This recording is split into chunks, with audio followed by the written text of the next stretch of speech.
Hi, welcome to this video. And in this video, we're going to talk about how talk therapy can help with your depersonalization or your derealization. So I'm very well aware that you probably know what the symptoms of depersonalization or derealization are. So how do you actually cure that? How do you overcome that? And how do you get rid of that once and for all? The best way to deal with your depersonalization or derealization is to get talk therapy. And this is also the most common way to do that. And a lot of people will talk about how they overcame it themselves, which is a fantastic feat and an achievement to do. But one of the things they do mention with this is it can actually take a lot of time to do it yourself because you are sort of figuring it out on your own. Like you've watched a few videos, read a few books, and you sort of have a bit of an idea about what you should do if you're doing it by yourself. And it's sort of like a learning process. Another big one as well is acceptance.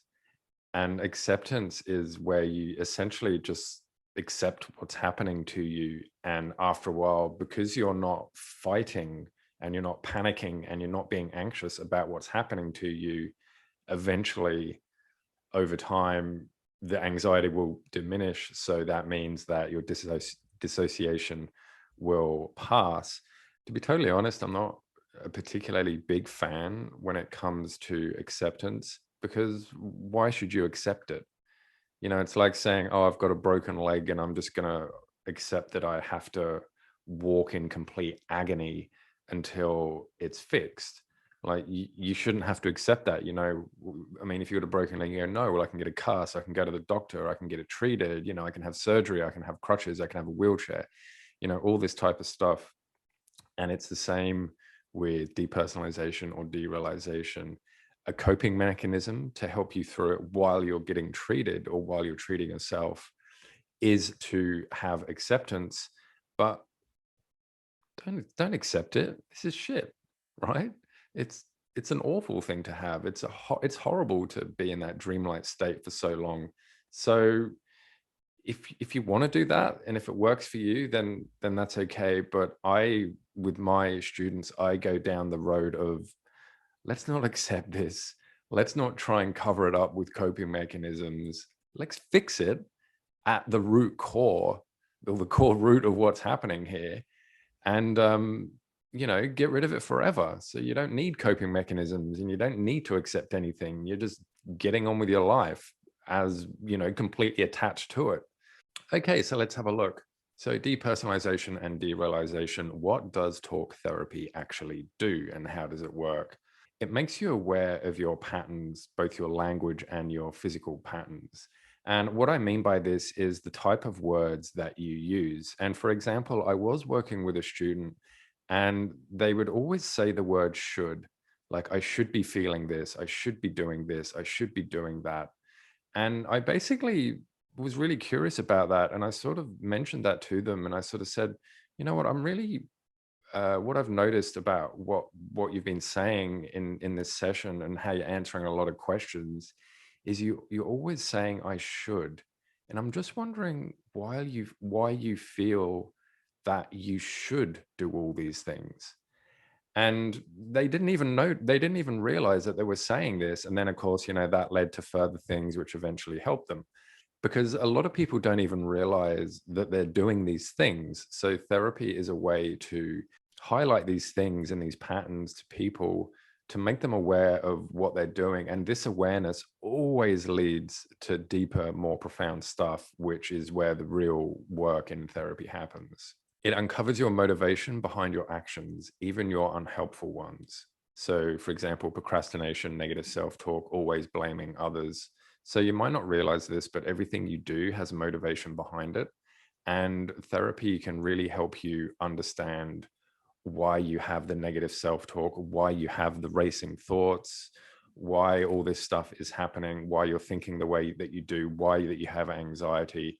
This is really important when it comes to helping with the realization and depersonalization. Therapy also helps you realize you have a choice in how your life is, even if it doesn't feel like that. It helps you look at the negative events in a different way so they no longer affect you. it lets you speak in a safe and non-judgmental space. And it basically helps you overcome your anxiety and your depersonalization and derealization. What a lot of people say is that to beat depersonalization and derealization, you need to focus on your anxiety. But I'd like to go one step further and say that that's not the golden ticket to this. Instead of focusing on your anxiety, you need to focus on the meaning that you give to events, which is essentially what triggers and what causes your anxiety. So what the hell do I even mean about focus on the meaning that you give to events? Well, let's look at this event. So you're walking on the street and you see your friend coming towards you. As you pass them, you wave, but your friend just keeps walking without even looking at you. This is an event, and this event is only going to have the meaning that we give to the event. So what do I mean by that? This event has no meaning until you give it one. The meaning you give it will usually always be the worst case scenario. Oh, my friend doesn't like me. I must have done something to upset them. They are angry at me. They want to get back, that should say, at me for something I did earlier in the week. So this is really what I mean about focusing on the meaning that you're giving events. That event happened, but the meaning you're giving to it might not be the right meaning for it. So what if the real meaning is that your friend had an awful morning and is lost in thought, worrying about their own problems? What if the real meaning is they just didn't see you? What if your friend just lost their job and is walking to the job center? Or what if they were listening to music, thinking about the great day they just had and was daydreaming about it? All these meanings that you give to these events slowly build up over time that will lead to triggers and lead to anxiety. So what we can do is, instead of saying, focus on the anxiety, we can say, focus on the meaning that you're giving to events, because this is what is actually causing the anxiety. And it's really important to do this, because if you're just focusing on the anxiety, then you might not be focusing in the right place. So we always need to go a step back, and the real root cause of your anxiety is the meaning that you're giving to these events. And here's the really cool thing, is that because an event only has a meaning once we give it a meaning, then why not give it a good meaning? Why not give it something which is actually going to help us? But when you do talk therapy, you can look at these things and you can point them out, and like, you can really question, well, is that actually true? Is that actually what happened? So I hope you've learned something from this video. And if you have liked this video, then give it a thumbs up and subscribe. And until next time, I will see you in the next one. Bye for now.